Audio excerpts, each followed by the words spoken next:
Good evening, everyone. Oh boy, I tell you, sometimes trying to get it from parents is a little bit more challenging than getting it from students. Good evening, everyone. Thank you. This is a very important meeting, so you should be here if you're a parent of a 10th or an 11th grader. If you do not have a child in one of those grades, this is the wrong meeting. But in any event, we're glad that you're here tonight. We have a pretty robust presentation.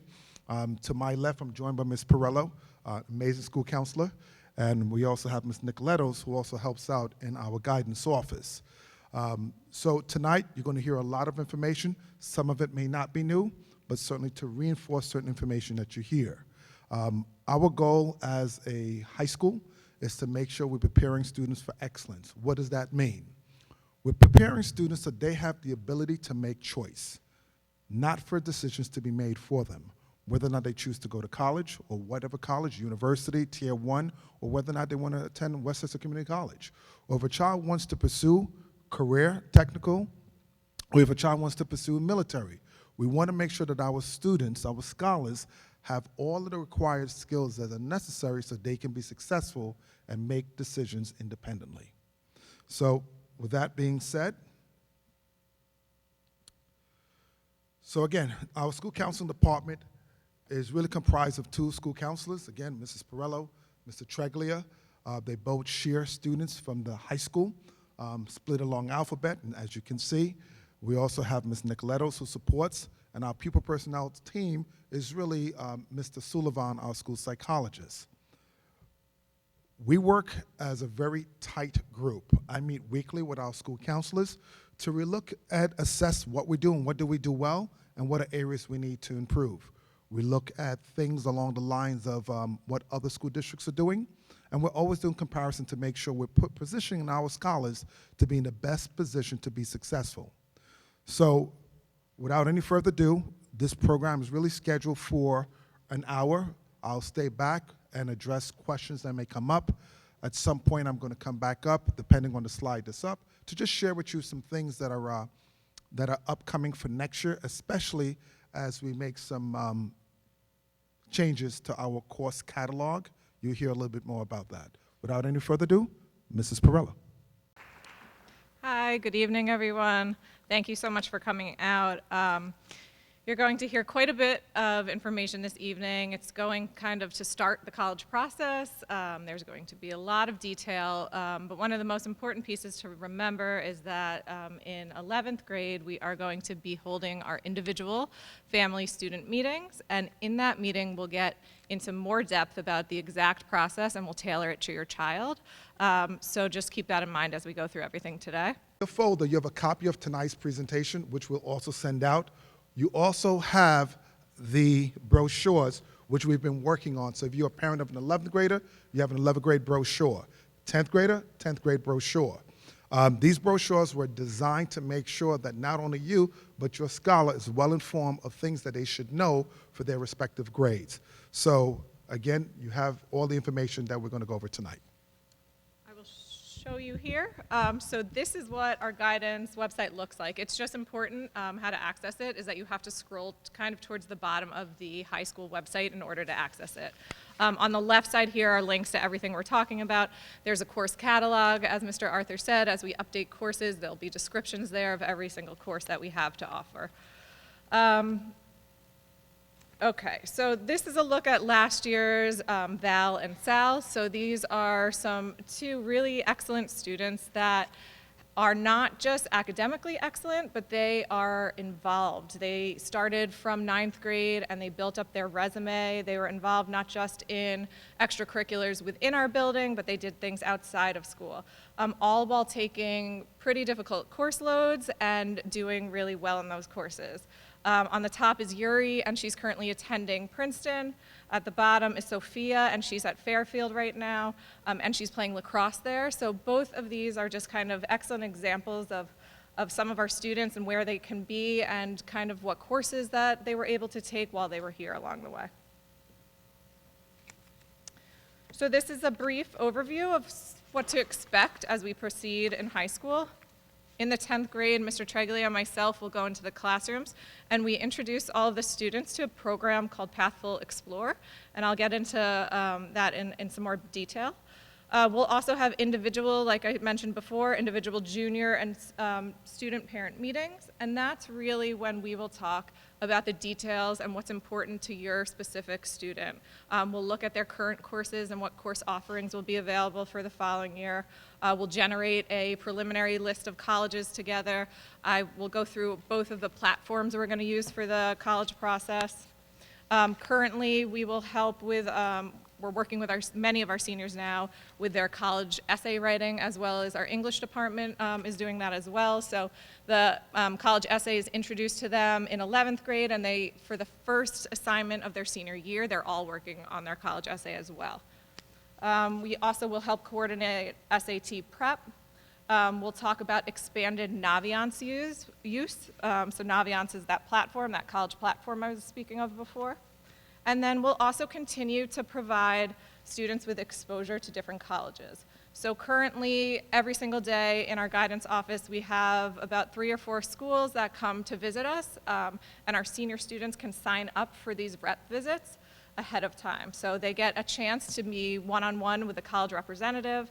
They can introduce themselves. Usually those representatives are the representatives that will actually be reading their college applications. Okay, so one of the 2 biggest pieces in the college application process is the transcript. If you can look above, that's just a sample transcript. Each box represents a different grade level.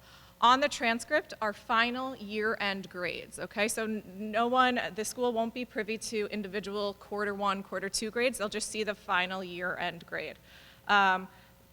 At the bottom, you'll see the GPA, or the grade point average. That grade point average is really important. So we want that grade point average to be as high as possible, and there's a few ways to do this. One of the ways is to take some higher level courses, and by that I mean our honors courses or our AP courses. Our honors courses are weighted when they go into the transcript. So the grade is multiplied by 1.05, and that helps to inflate the GPA quite a bit. Our AP courses, which are our college level courses, which I can discuss in a second, are weighted, they're multiplied by 1.1, so that increases the GPA even more. So potentially at the end of senior year, students can have over a 4.0 or over an 100 on their GPA. So the whole point and the whole point of the strength of transcript is to choose classes that are appropriate for your individual student. It's not great to push oneself to take 4 APs if all of the grades are going to drop, right? So then the GPA drops, and that's not what we're looking for either. Colleges want to see an upward progression of the GPA.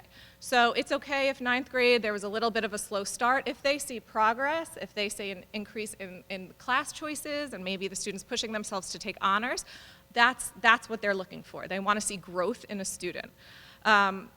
Usually the rule of thumb is if a student can maintain an 85 or higher in an honors or an AP course, then we would recommend that they go into it. A lot of times we will look at the student's grade in the previous course they've taken. We'll also talk to our teachers and see maybe what they recommend when we're considering class placement. Also, as you know, we do have an honors policy currently for our students, so many of the honors courses are just simply decided on grades currently and how they did in the previous course before that. Our AP courses, many of them are offered in 11th grade. We have a few that are offered earlier. AP Computer Science is offered to our 10th grade students, and right now we're piloting in 9th grade an AP Environmental. You want to chat about this?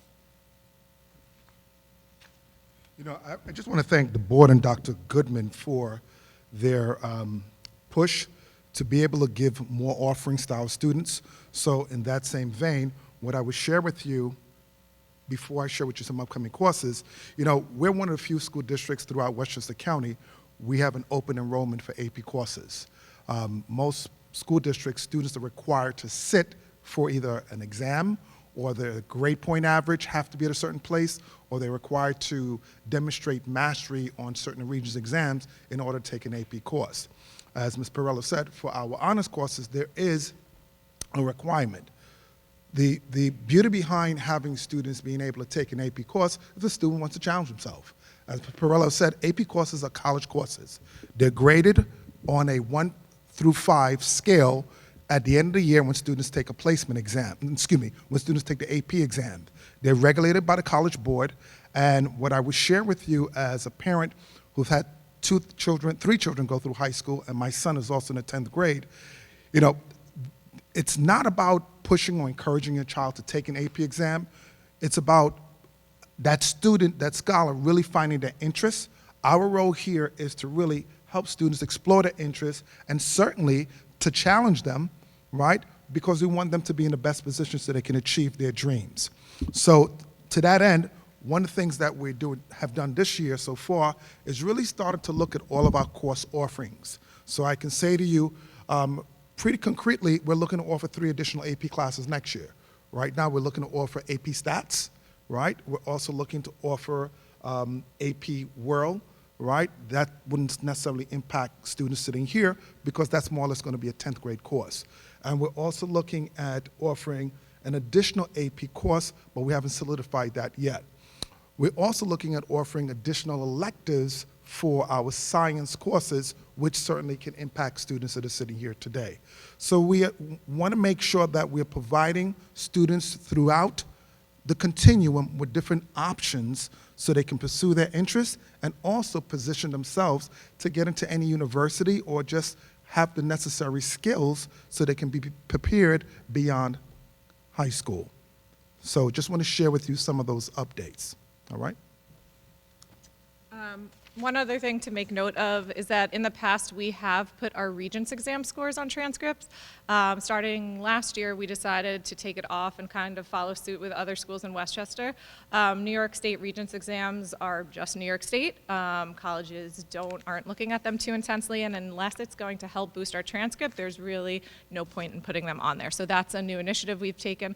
If for some reason you really do want your scores on your transcript, you can talk to us and we can work on an individual basis for that. Also on this transcript, it's important to remember that there are 8th grade courses, a few that are listed on there as well. So those would be the high school level courses your student took in 8th grade. That could be earth science, algebra, or the language. Those are the 3 most common ones. All right.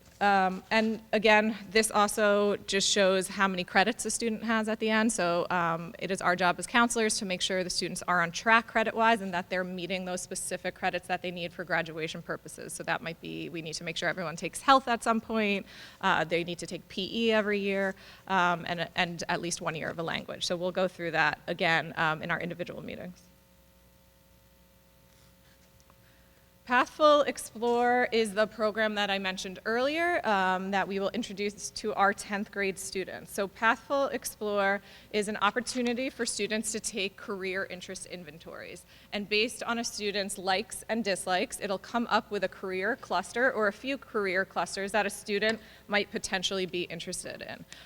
Once it connects that student, it will also populate videos of a person who lives a day in the life of someone in that career. So as you can see on the board, some examples would be here's a veterinary technician or a cybersecurity engineer, and you can click on the video, and it's a brief video, but it tells you about kind of what that person does in a day-to-day situation. It will also tell you what kind of education you need to become that career. It will tell you approximately how much money you might make and what courses would benefit you. So it's a really cool program. It is currently available. If you click on Pathful Explore on our guidance page, it will remind you what the username and password is. It is the first letter of your first name. It's your last name followed by the first letter of your first name, and the password is Tuckahoe.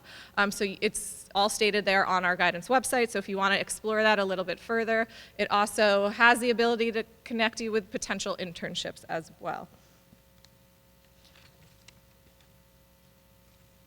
All right, so college admissions testing. So this has changed a little bit in the last few years, and I will touch on that.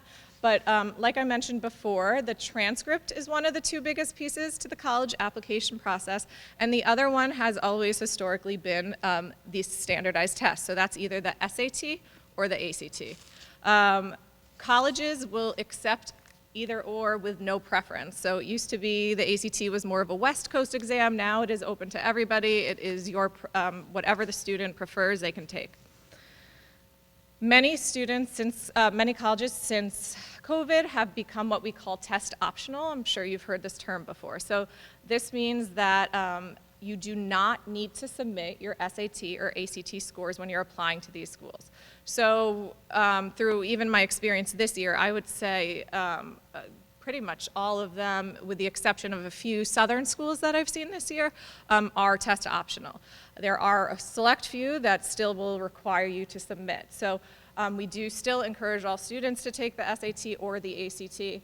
Typically, a student takes the exam 2 to 3 times, and then they can take and send their best score to the colleges that they're applying to. The rule of thumb for sending these scores to the colleges is that if let's say for the SAT, the college is requesting an average of, their average SAT score is a 1200, and your student scores an 1120, we won't submit it, okay? So if it's at the average or higher, our recommendation is to submit the scores. If it's below what the college would like, then we will hold the scores. But it's important to note that if you are not submitting your scores, colleges are looking at other things, right? So that means that your application needs to be enhanced in other ways. It means that your extracurriculars need to be really strong, your activity section needs to be really strong, and basically your achievements and leadership as well. So it's not just, this isn't just an excuse not to submit your scores and be done with it. You still need to compete with a whole population of students that also are not submitting their scores. So again, individually in our college meetings, we can look at each school and decide whether or not you want to submit your scores. You can decide to submit them to 2 out of your 10 schools. You can do it for some and not others, and we can discuss that a little bit further as well. We offer our PSAT, all of the 11th grade students were offered that this year, and then we usually open it up to the 10th grade students as well to take the practice SAT. We highly encourage that for the 10th graders because it gives them an opportunity to see this exam, see what kind of questions are asked.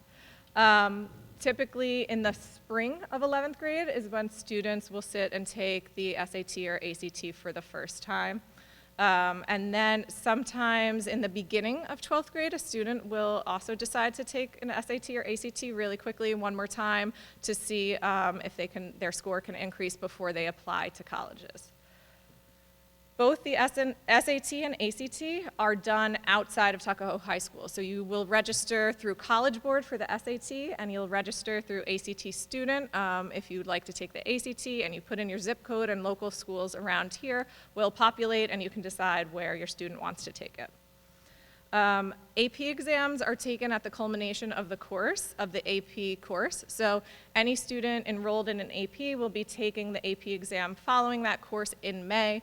Like Mr. Arthur stated, they are scored 1 through 5. The benefit of taking an AP course is that you can actually submit your AP score to the college you're going to attend to earn college credit. So typically, schools will accept anywhere from a 3, 4, or 5 on that exam, and you can actually earn college credit, and that might mean that maybe one semester in college you can take one last course, or you can potentially graduate early, depending on how many credits you have ahead of time.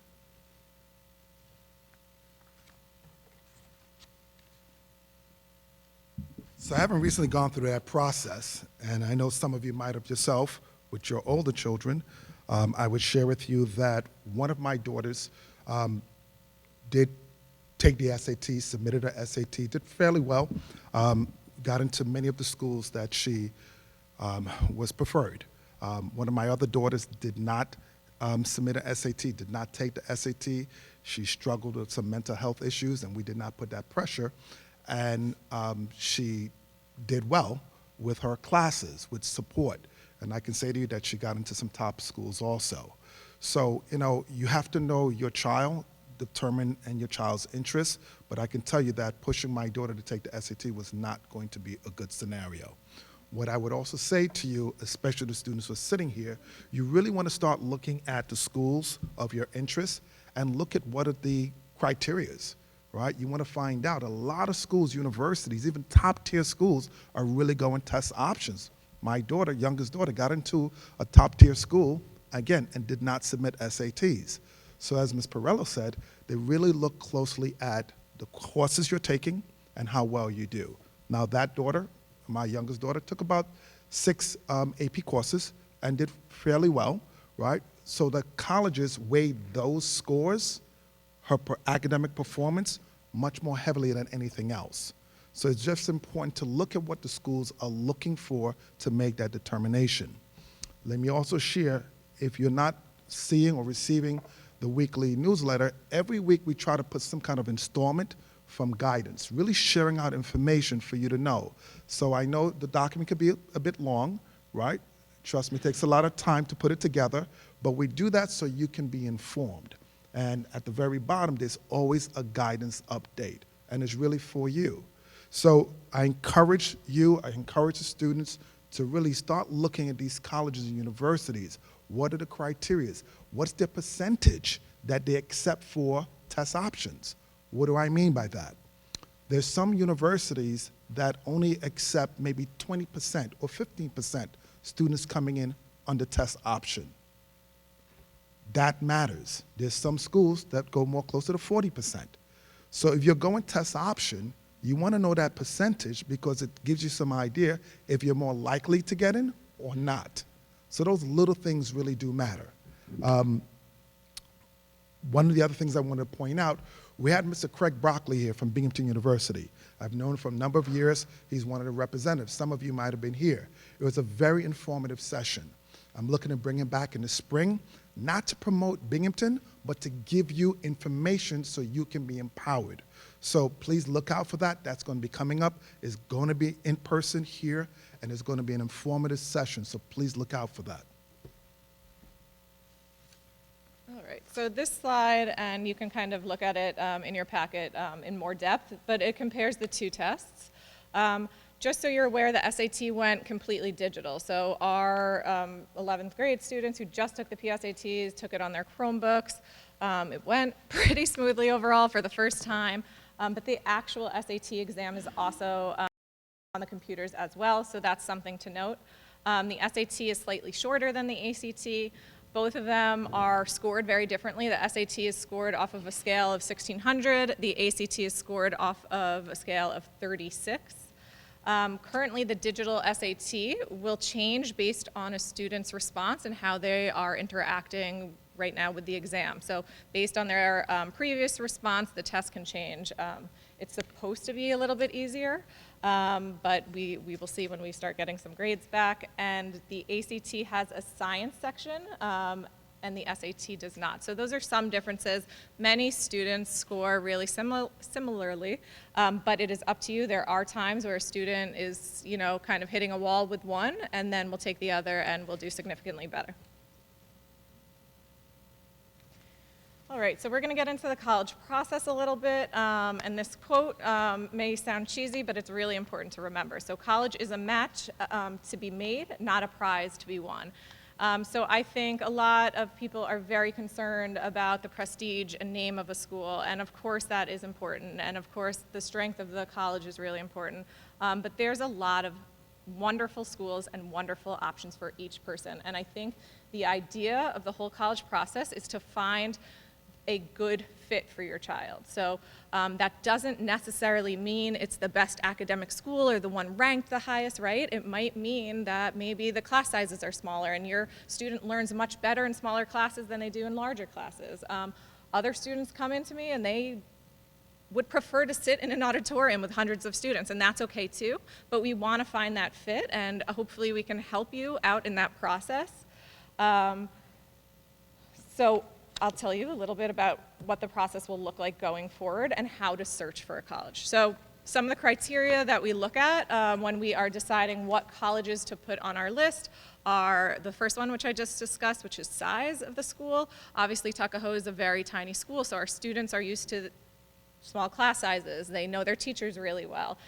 So we have some students who want to replicate this and others that would like to get far, far from it. So I think that's important to kind of have a discussion with your child and see what they like and don't like. Academics. So some students come into their college meetings and they 100% know what they want to be and what they want to major in, and they have their path. Others come in and they're completely undecided, and all of that is okay. But if you specifically know, for example, you want to be an engineer, it's important to look for schools with really strong engineering programs. And we have some resources to help you find those, but we will narrow down kind of our college search based on those things. Then there's campus life. So these are clubs and sports and extracurricular activities that are happening on campus. What do the dorms look like?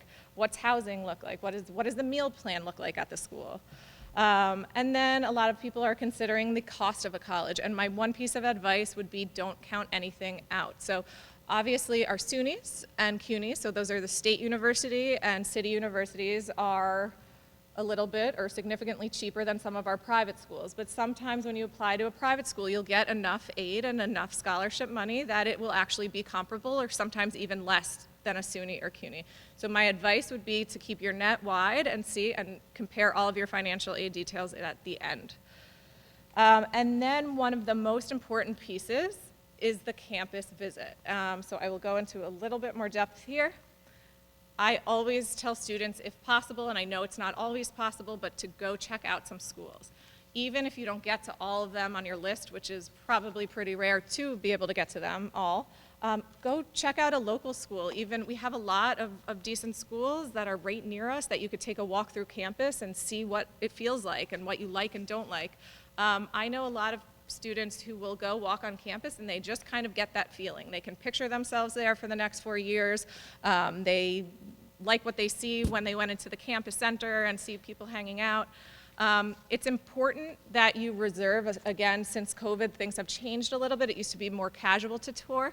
Now you have to pre-register for many of these tours. So if you know, let's say you're taking a trip to Boston and you want to see Boston College and Boston University and Northeastern, go onto their websites. You're going to sign up for a specific tour time or to meet someone in admissions, but you have to plan it out ahead of time mostly. Our recommendation is to go sit, have your child eat in the dining hall there, talk to a student, not just the person walking you around that's working for admissions, explore the dorms, take a look at the library, and just kind of get a feel for what the college looks like.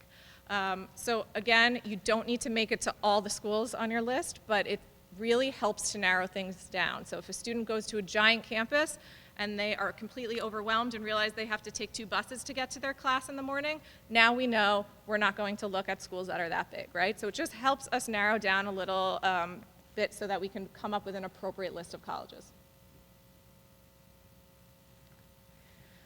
Naviance. So Naviance is a really important platform when we apply to colleges. In 11th grade and even in 10th grade, students can start potentially making this list of schools they're interested in Naviance. One of the advantages of Naviance is that you can use this college search program, this college match. So you can put in some indicators about location, size of the school, you can put in a major, and it'll help you to kind of come up with a list. It'll populate a list of schools within your parameters that you've just put in. So that is one really important piece and helpful. Naviance keeps track of all of our students, and it keeps the data from all of our alumni, where they've applied, where they've been accepted, where they've been rejected, where they've been deferred, and where they've actually decided to attend college. So this really helps us to figure out if a student is applying, if it's a safety target or reach school. So the idea is to come up with a list of schools, and within those schools we're going to have safe schools, and safe schools are schools we know we're pretty confident that you'll get into. Target schools you're right on track for academically. And reach schools are schools that are potentially academically a bit above you, but you're going to try for it anyway, and they're still within your reach.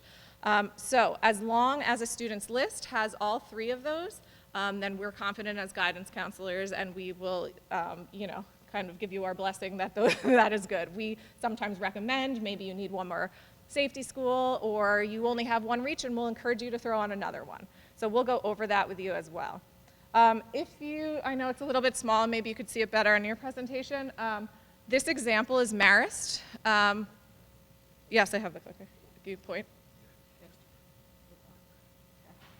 Okay, So this is Marist, and on the left side is GPA, along the bottom is the SAT. So those are, again, two of the biggest indicators. Obviously, we know other things are important, like college essays and teachers' letters of recommendation, but this kind of will give you an idea. There's a little red circle. That red circle will be your student. So it will keep track of your child's SAT score or PSAT score for now, and it will also put their GPA up here. The green dots are students who've been from Tuckahoe who've been accepted to Marist. The red X's are students from Tuckahoe who've been denied from Marist. And then the blue is waitlisted or deferred. And waitlisted and deferred basically means you get put on hold for a little bit. If your circle is among that pack of green, we know that it is a target school for you. If that red circle is below and kind of below and to the left and among that group of red X's, we know it's going to be a reach school for you. And if your red circle is up here and above that pack of green, we know it's a safe school for you. So there's never any promise. Just because you look good on this chart doesn't mean you're definitely going to get in. We've seen all sorts of things happen, but it is a good indication and can help us kind of decide if it's appropriate or not. The advantage for 10th grader using this now is that they can look up any school in Naviance, pull up this chart, and see what they need, maybe what kind of SAT score they need to get into a school that they're interested in, where their GPA needs to be at to get into that school, so it can help encourage them if they have an idea of what type of school they want to go to. Also on Naviance, on the bottom you can see here, when a student logs into Naviance, this is for our seniors, they'll be able to see which colleges are coming to visit, and they could come sign up and register. So University of Maine was coming at this point in September. You can register, and Ms. Nicolettos calls that student down once the admissions rep comes to our office. Naviance will connect to a program we call the Common Application, and these are the two programs we're using to actually apply to schools. Again, the details on how to connect them we will go through with you at our individual meetings, but these are the two major platforms.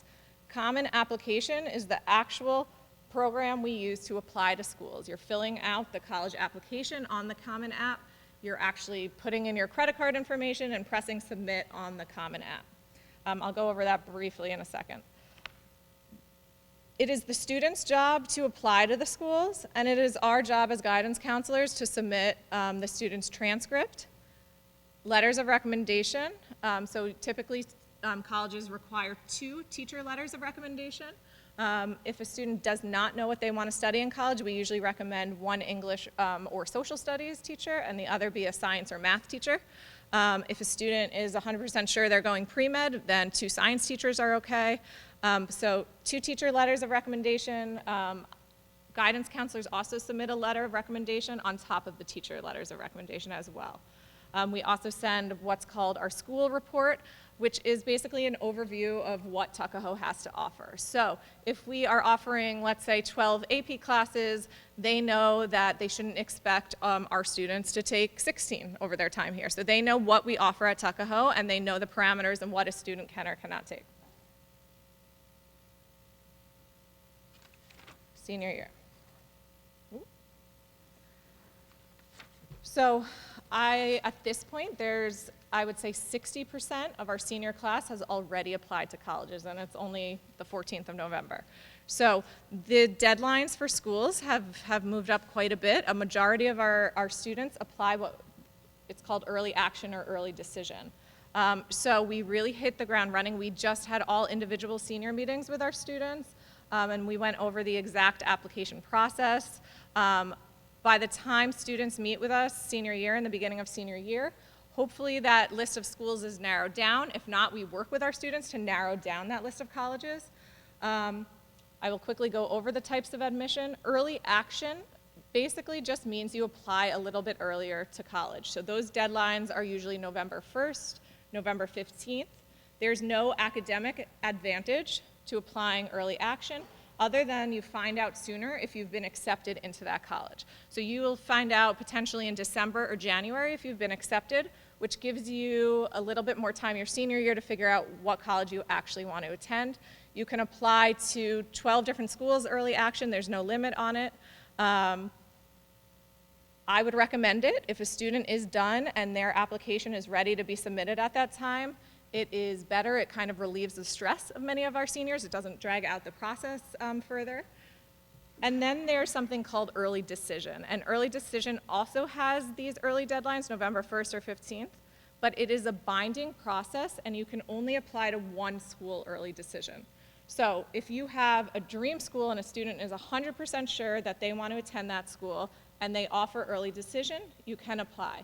It does give you an advantage into getting into that school. It will help increase it's one of the only things that helps increase your chances of getting into the college.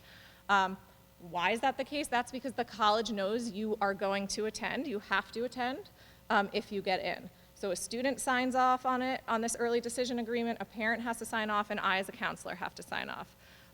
So I would say maybe 1 or 2 students every year use this, but it is a wonderful tool if you are ready and committed to go to a college.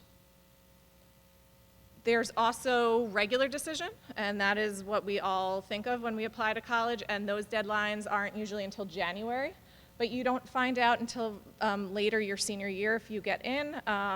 And why that's a little bit harder now is that everyone else is applying early, so they all know what schools they've gotten into, and you're still waiting to hear your decision back. So we've seen a little bit less of that.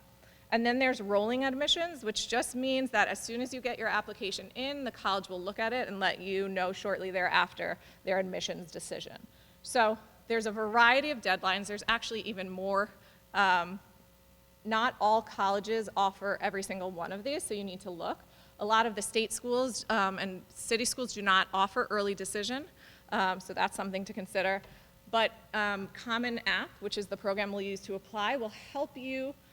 It'll kind of put this chart, this nice little chart together for you and let you know which deadlines they do offer and when they're due. So you can kind of arrange your colleges based on when the deadlines are. When a student applies, they're submitting their application, their transcript, their test scores, unless they're going test optional like we discussed. They're submitting their college essay. They're submitting their letters of recommendation. And then some of the more difficult schools will require students to write supplements, which might be an additional essay. It could be an additional short answer question. They vary from why do you want to go to Northeastern to what's your favorite song and why, right? So there's a whole variety of supplements. The supplements, I think, sometimes are the most difficult part for our students because they think they're done with the application and then it's a whole lot of work on top of it. So again, the idea is to plan and prepare so you know what you need to work on ahead of time so it's not overwhelming. Again, our students are coming to us senior year, they're starting new classes, they're excited for senior year, and then this is a significant amount of work. So we'll talk to you your junior year about what you can do ahead of time so that this time isn't overwhelming for you. Getting a rough draft of your college essay over the summer is a really important piece. You can start the common application ahead of time. So there's definitely things you can do so that it's not so much work in the beginning of senior year. The common application, like I discussed before, is where we're actually applying to colleges. The advantage and why it's called the Common App is that there's one common section that automatically gets sent to all of the schools on your list. So you might have 14 schools that you apply to, and this common section will get sent to all 14 schools on your list. In addition, you have to answer their school-specific questions, but it saves you the time of entering your basic information over and over. Part of this common section is your essay, your college essay. When you get some time, you can take a look at these essay prompts. So there's 7 different essay prompts from the college, from the Common App. Sometimes they change them, but if you look at the last one, it's any topic of your choice. So really, your options are endless for what you want to write about. We've seen that the college essay is more beneficial and holds more weight when it is more of a creative writing piece.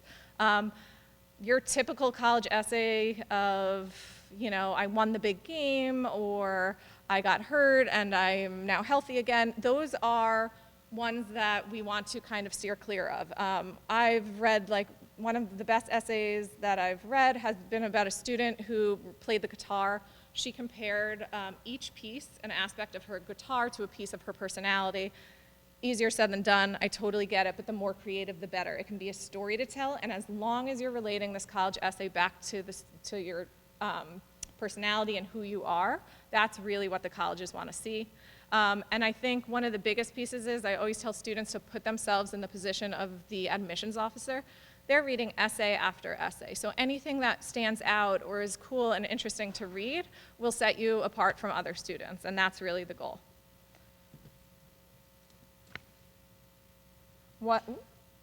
One of the biggest sections of the Common Application is this activities section. So this is actually, if you look up on the screen, it's what students will see when they log into the Common App.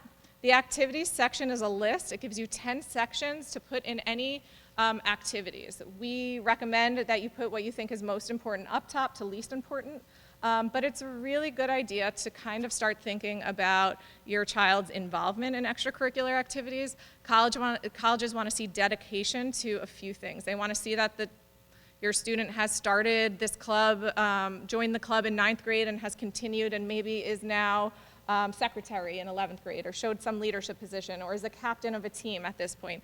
They rather see dedication to a few things than sporadic involvement in 12 things. So it's something to keep in mind. In the College Cafe, which is a program we run out of the guidance department, we usually do it Tuesdays at lunchtime. Usually in the spring, we tailor it to the younger students, and we can work on resumes there. And when we work on these resumes, it's also just a really good for the college application process because it puts all the activities in one section. So ultimately, the kids will just transfer what's in their resume to this activities section on the Common Application. So we encourage all students to take advantage of it. We'll announce it when the time comes. Right now, the seniors are coming and working on all their supplements and their college essays right now.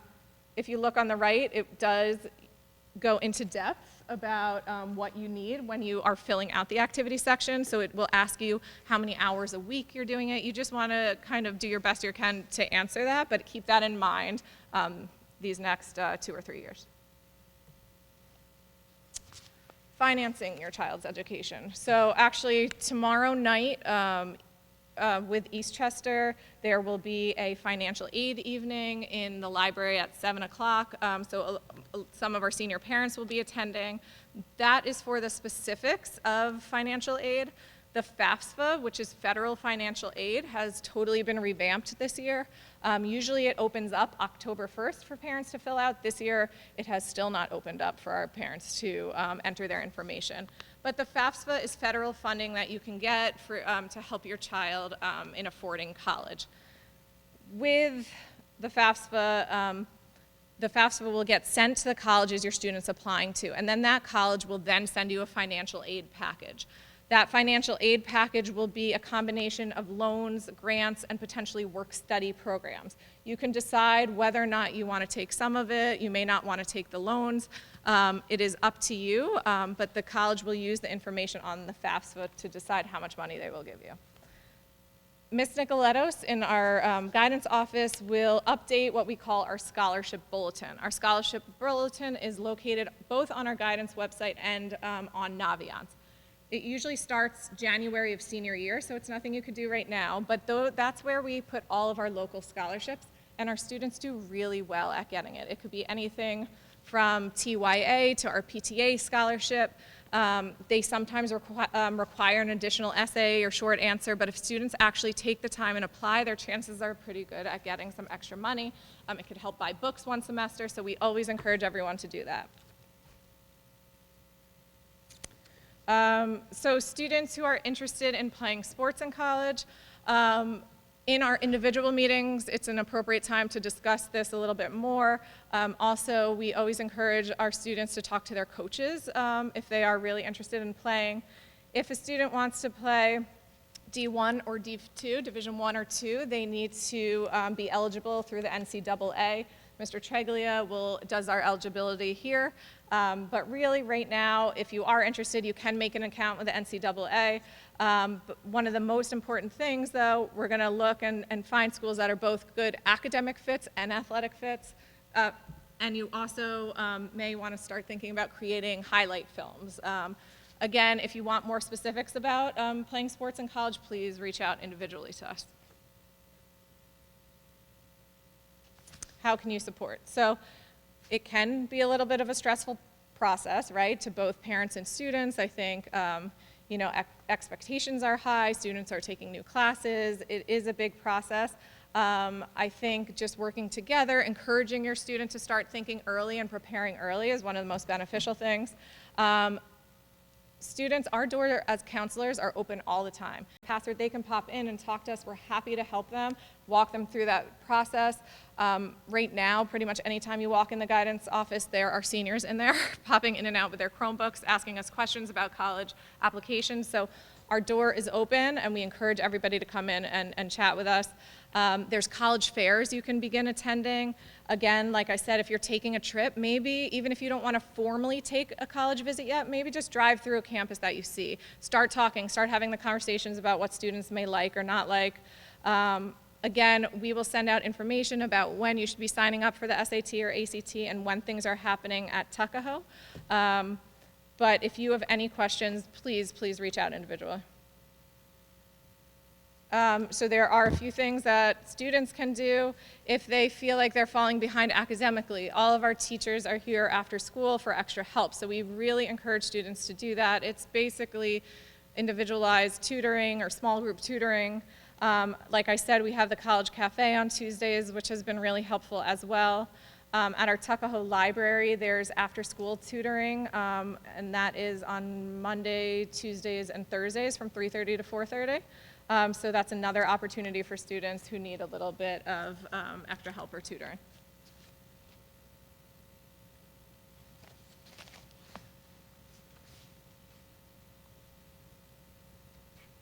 Let's give it up for Ms. Perello.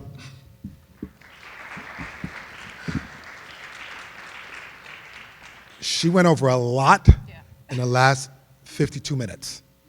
That was a lot of information. As a parent, let me just share with you, if you have not gone through the process, I think sometimes it can be equally as taxing on parents as it is on your child. The best advice that I can give you is to just support.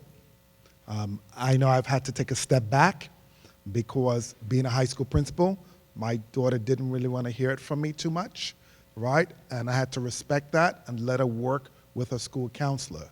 But it can be very stressful. I think one of the most stressful things for me was that, you know, I did attend Binghamton University, so I wanted my daughter to give it a strong consideration because with no scholarship, anything, Binghamton cost $28,000. Did she look at Binghamton? No, of course. She wants to look at the most expensive schools. So one of the things that my daughter did that was quite important, and I would encourage you as you get closer to that senior year. My daughter, who's at University of Miami now, she had gotten a number of merit scholarships, and some schools offered her a lot of merit scholarship and others not too much. Miami, not too much. And what she did at the advice of a school counselor was she wrote a letter to Miami and a few other schools and showed them what other schools had offered a merit scholarship and expressed her interest in attending Miami University, and they brought that up about $25,000 in merit scholarship because they really wanted her to attend the university. So there are a lot of little tricks. Use the school counselors. They're very knowledgeable in the process.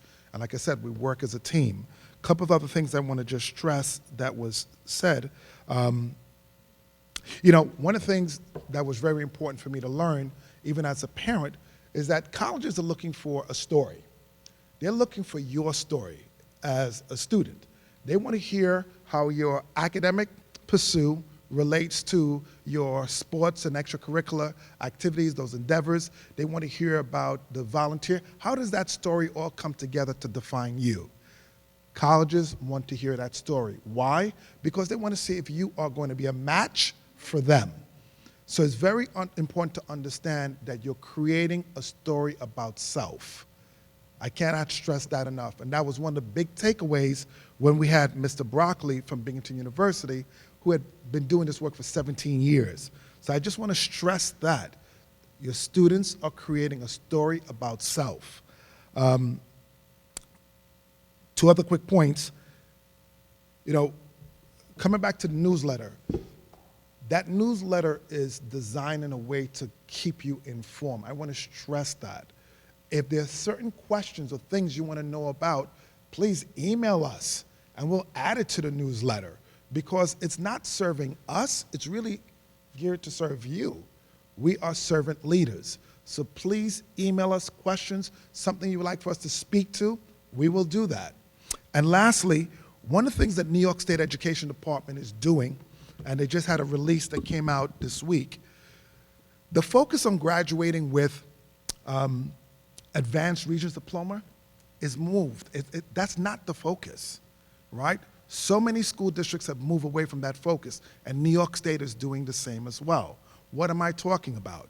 Well, there are different diploma types. So a child can graduate, if a child has what we call an IEP, they can graduate with a local diploma, right? If a child general education student can graduate with a Regents diploma, that means they've taken 5 Regents exam and they're passed, and then they can graduate with an advanced Regents diploma, right? Which I believe is they need 8 Regents exams in order to pass and earn that advanced Regents diploma. What universities are really looking for is not the advanced Regents diploma. Most schools now, students get their 5 core because it's required, and then they're more involved with the AP courses. Why? Because remember, if you're going test option or you're trying to get into the more competitive schools, that's what the universities want to see. What I would share with you as a principal is taking these advanced placement courses is putting you on par with the rigor that's going to be expected when you get to the universities. So my daughter, who just had a test tonight, right, going to college, while it was a challenge, it was an easier transition for her because she was exposed to so many AP courses. You know, in high school, she had to write a 15-page, 20-page paper, right? So it wasn't a surprise for her when in her freshman year, she had a 15-page paper to write because she had so many of them, right? The depth of reading, the amount of reading, right? So the AP courses are really designed to prepare our scholars to be not just prepared, but to do well as they move on to college. So I want to share that also, just a lesson from a dad who's also an educator, so I wanted to share that with you. So we'll take any questions that you have at this time. Can I make one more note before questions? In my senior meetings, sometimes I have parents that say, oh, can we just still get the GPA up? And I just want to let you know that the GPA that colleges see is the GPA that the student will have at the end of 11th grade. Because we're applying to college in the beginning of 12th grade, and the GPA will not be recalculated again until the very end after they graduate. So there is not time senior year to pull it up anymore, which means that the chunk of the GPA is really fulfilled in 9th, 10th, and 11th grade. So I think specifically here, as parents of 10th and 11th graders, that's a really important piece to remember. On that note, let me also add that, you know, one of the things that we implemented this year was a add-drop practice. What that basically means that at a certain point in time in the school year, students were no longer allowed to drop a class. It had to be a really extenuating factor, and I had to approve of it. And the reason why is this. You know, colleges and universities don't want to see students on their transcript dropping classes. They want to see students actually challenge themselves, right? Still do well. But I can say to you, within the first few weeks of school, we are able to tell if a child is over their head with a course, right? And Ms. Perella would tell you that involves me meeting with the school counselor, meeting with the teacher, make sure parents are involved in that communication, as well as the student. We don't want any child to fail, but we want to make sure they're set up for success. So that was a process that we implemented because we've had situations in the past, I wasn't here, but I've been informed, here it is, it's March, and our child wants to drop a class. Doesn't look good. Because at a college level, you drop a class, that's costing you money that you paid for. So we're trying to make sure our scholars are really prepared for the rigor and the expectations that they're going to see at the next level. So we'll take any questions. Yes?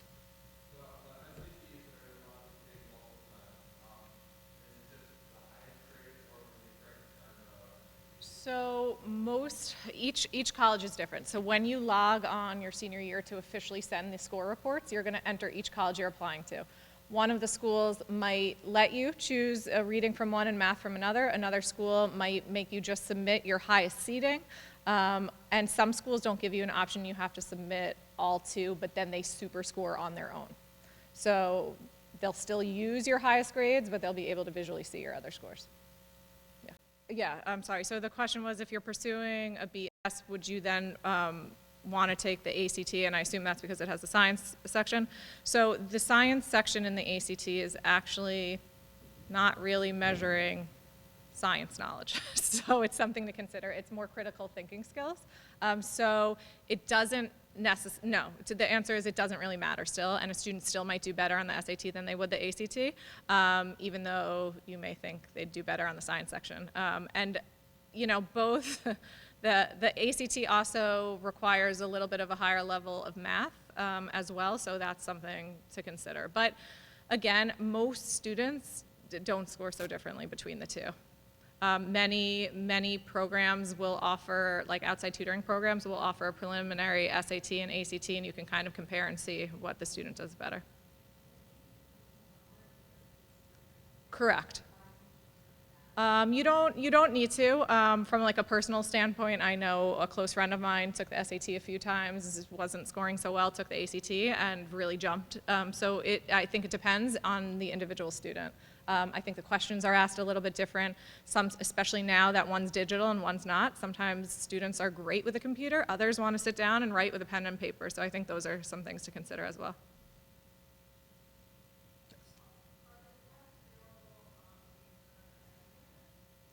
The SAT? No, the SAT is not any longer. The ACT is currently still, yeah. Sorry, the question, yeah, sorry, I'll repeat the question. The question was, is the SAT offered in a paper format anywhere? And the answer is no, it's all digital right now. And what was it? Yes, so if a student has an IEP or a 504, they can apply for College Board accommodations ahead of time, which means that we can apply for time and a half or double time. I send an email out to all 504 and IEP students, usually either 10th or 11th or the beginning of the process. I think it's at the end of 10th, where parents will be reminded that they can apply for accommodations. Also, it's brought up typically in the IEP or 504 meeting as well. Also just that the College Board determines if they are eligible. Yes, so even though a student may be eligible with extra time at Tuckahoe or through their IEP or 504, the College Board might decide that they are not accepting that based on their requirements, so it is possible. Usually the more accommodations we request, the harder it is for it to be approved. If we're simply just applying for something like time and a half, it's usually approved pretty easily. That's for the SAT. For the ACT, you can't apply ahead of time. When you're registering for the exam, there's going to be a question that says, would you like to apply for accommodations? And that's, you check off yes, it'll prompt an email to me, and then I'll upload your documents. Question over here?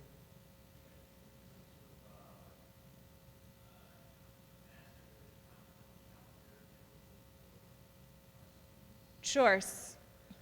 Sure. So in our 11th grade meeting, there is, oh yeah, sorry. The question is there a master timeline? There, I think, actually, oh, you can't see it on here, right? On our website, I'm pretty sure there is, and I will double check. And if not, I will put one up. This isn't showing.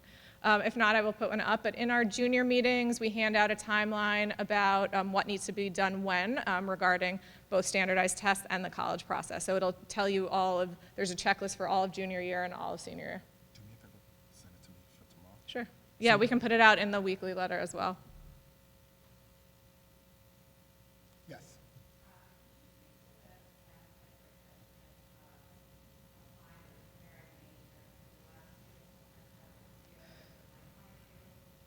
Sure. For sure.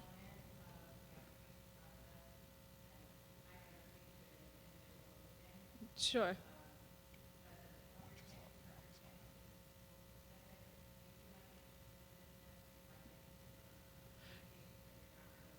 Sure. When a student's applying to school and in the common application, to your point, they're usually, you're going to go school, the student will go school by school and it will ask you what major you're interested in.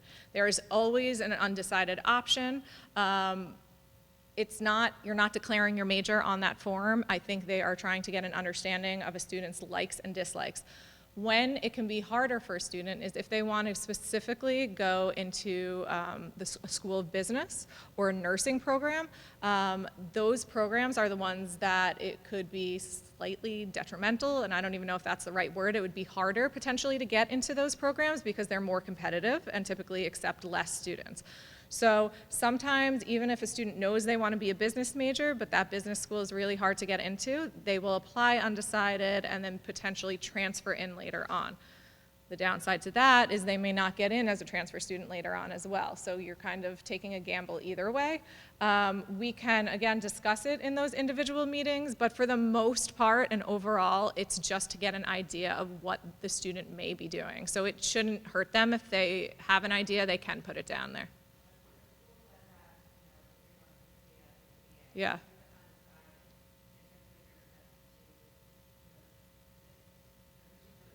Yes.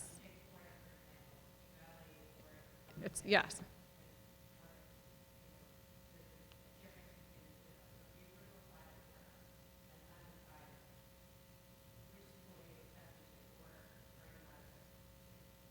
I don't know, I'd have to do more research if I'm being honest, but I would imagine that you are accepted and then during the enrollment process and registration process, that's when you would probably go into one school or the other. But I can specifically let you know as well for that example. So let me jump to the question, and I'm going to respond in two ways.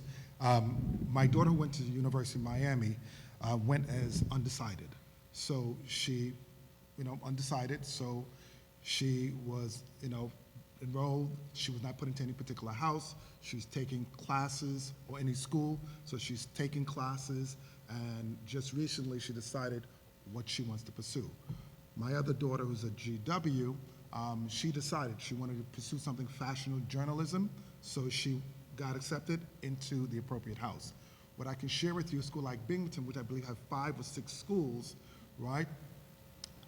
If you go undergraduate, undecided, there's a particular house that students go into. You're sort of encouraged to apply to that house, that school, because if you apply to a different school, as Ms. Perello said, that the criteria is a lot different. So, again, working with Mr. Broccoli, I know one of the things that he encouraged is if you're undecided, here's the school that you should apply to. So part of that is also doing your own research and trying to find out the different schools that exist. Some schools are much more challenging to get into. So, as I indicated, I think doing some research, contacting the school, those are the little things that need to happen, and we can help out in that process as well. Say it a little louder. So we don't have an in-person college fair here. We just, we will send out notices. So there's one at the county center every year. There's a SUNY and CUNY one. There was one at Sarah Lawrence this year. And then also next year, we're looking to work with Eastchester and Pelham to join their college fair. We're exploring, right? So we've had these conversations. One of the reasons we're looking at really partnering with these other schools is because you have a whole lot more colleges that are willing to come to a larger venue, right? So that's one of the reasons why we're partnering also. But we have toyed with the idea of, do we do our own? We want to make sure we give our students an opportunity to be exposed to many colleges. That's why we're partnering with these 2 other high schools. But the college rep visits, so when the college reps do come in, that's for our senior class. And so typically there's like 4 or 5 students, and those are the students who have that college listed on their application or one that they're potentially interested in.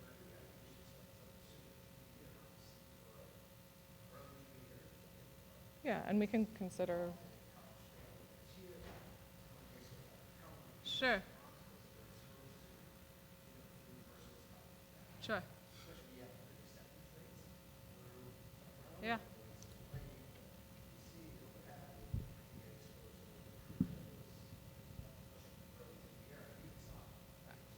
Absolutely. So the comment or recommendation is to consider starting the college exposure for students a lot earlier. So here's what I would share with you. We don't indicate to parents or to students, if you are in the 9th grade, you can't go to these college fairs. We encourage everyone. When we had Binghamton University come in, we invited middle schoolers also to come early and hear this information early. So we're in full agreement with you. So that is something that we're looking at, encouraging students as early as possible to come and hear information that's being shared. So that is something that we'll continue to promote. And, you know, we're currently actually holding our 9th grade meetings, and that's when we talk about kind of building up this transcript and extracurriculars, and I just had one, and we discuss, even if you're on a visit, to drive through campus, right, to just start exploring. There's a happy medium. We don't want to overwhelm students, right, at such an early age, but we can kind of open their mind a little bit into exploring kind of what's to come, for sure. Sure. So the question was, will there be another PSAT offering? And no, so the official PSAT is offered through the College Board, and it's only offered in October. And so it's a yearly thing. So in 11th grade, it will be offered again. Yeah.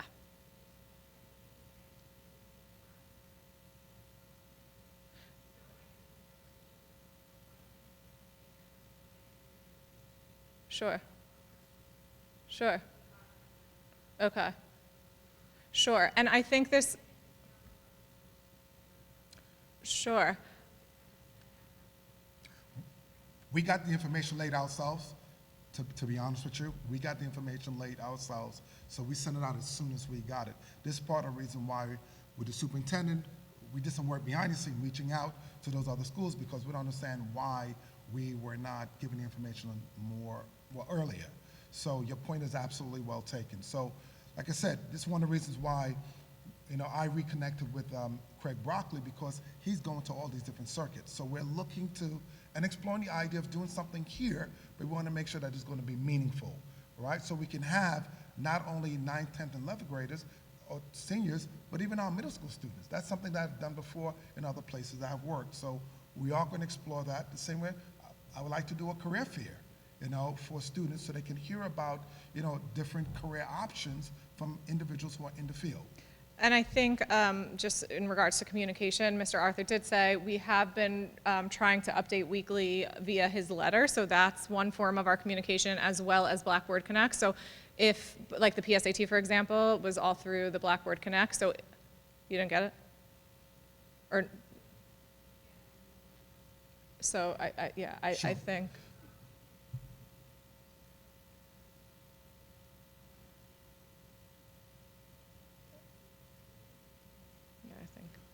Sure.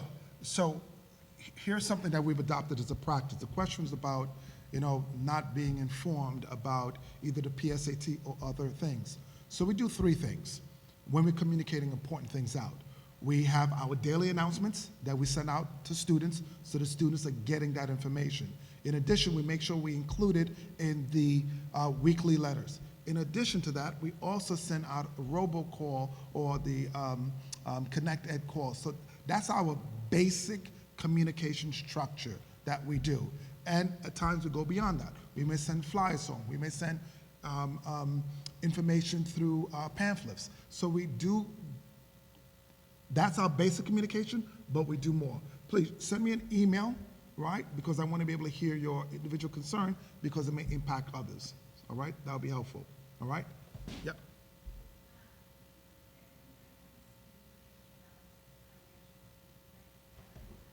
So the financial aid night is currently for the seniors, because it's to fill out the new FAFSA. It's regarding the FAFSA that's done this year. So it's been sent out to the senior class, but every year we do offer a financial aid night. We work with Eastchester to do so. Yes, and we can, if you'd like earlier, I guess we could potentially open that up for next year earlier. But again, like, it's not, the financial aid for FAFSA isn't even open yet, so it's in preparation right now. I'm just curious, just by show of hands, you know, whether or not you're a parent of a 10th or 11th grader, hearing information about financial aid early, would it be helpful? Okay, all right. So we'll work on trying to set up something for the spring. So if not sooner, I'll reach out to a couple of colleges to look and see if we can get that going for you. Yeah.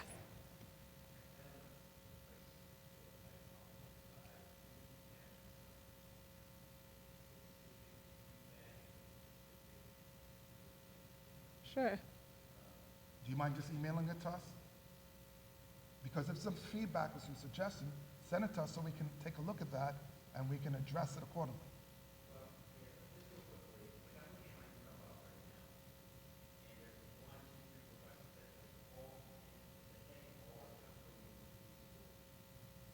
So those are the Blackboard clicks.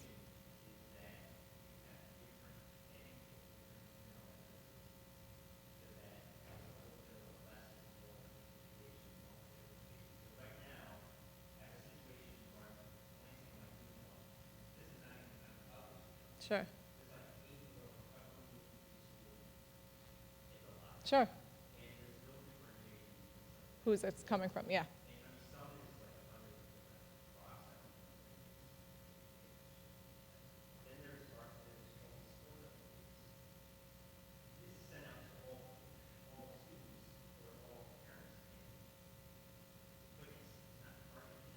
Sure. You know, thank you. I mean, I made note of that, so certainly I will bring that back to the leadership team. You know, not going to really comment on that because some of this is more of a district-wide. What you spoke to about the Crocs event, that's a PTA event, right? So, like I said, I heard you, sir. Noted. All right. Thank you. Next question? Yeah.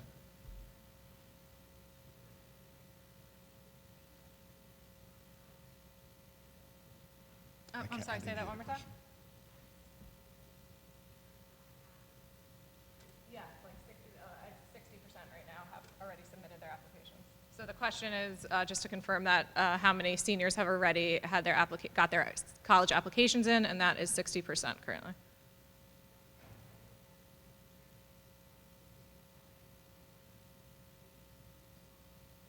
Yes.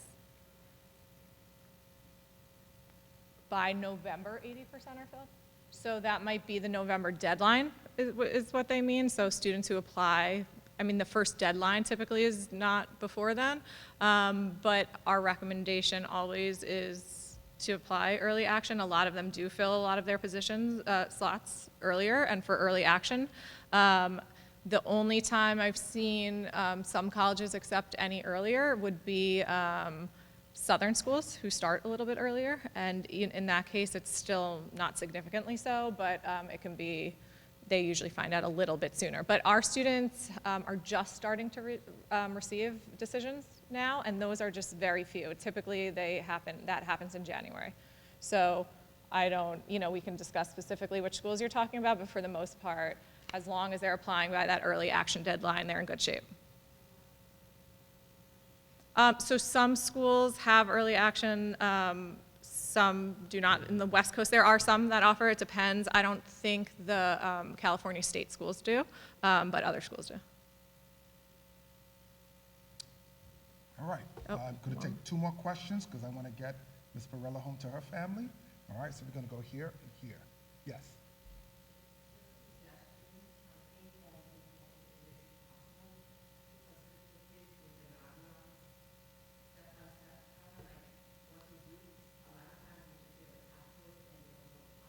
Sure. Yeah. Sure. So we are currently introducing Naviance to our 9th graders that come in, and it's, again, not to overwhelm them, but just as a tool that they can use to list colleges that they think are important or interesting, or they maybe saw and watched football and want to add them, which is fine. So we teach our 9th graders to add this like little heart, and it compiles this list of colleges onto a list of schools that they're interested in. During our 11th grade meeting is when we talk about where specifically they need to add those schools and how to look at the charts through those schools.